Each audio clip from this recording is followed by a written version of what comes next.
Pasok na sa kwarto mo. Inuusod niya yung mug. O may kinukuha pa siya sa ilalim. Ayan, papasok na siya. Good night na yung aking hamster. Good night everyone. Kasi gabi naman talaga guys. Pero yung ugali niya sa gabi ay napaka-active niya at gising. Tingnan niyo naman. Simple lang po para maging masaya. Yan. Kung ayaw nyo dun sa mga toxic na tao, dito tayo sa mga animal. Kasi sila ay walang gagawin masama sa atin. Kundi tayo ay pasayahin kahit sa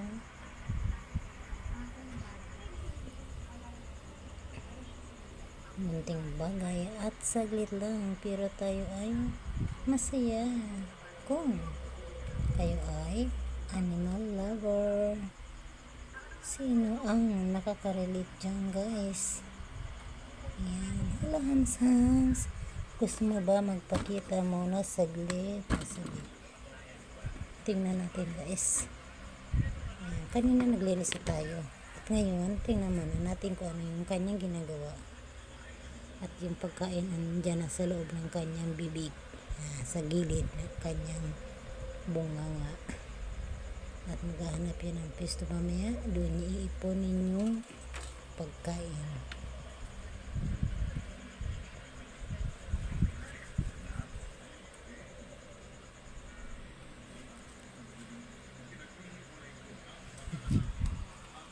Yan yung aking little morning. Huwag na natin ipasok dyan guys, kasi baka magalit yung ibang mga nanonood. Pasok ka na sa kwarto mo, little hamster. Yan. Mabait ito guys, mabait. Yan, mabait siya. Ito parang pusa. Ganyan mo din siya bubuhatin. Yan. Medyo umiilag siya. Kasi, sige na nga. Pero ganito yung pagbuhat niya guys. Ganito. Yan, diba? Hindi na siya pumapala. Ganyan lang yan. Ganyan lang. Oh, parang pusa. Ganyan din yung bit-bit. Hindi yan nasasaktan. Okay lang yan. Sige. Good night. Good night. Ang galing-galing naman yung aking hamster. Have a nice day guys. Thanks for watching. Oh, silip ka na ng saglit.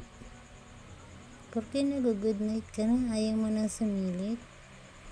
Kalabitin nga natin. Diba sa gabi? Kalabit. Para sumilip. Ayan, good night. How cute.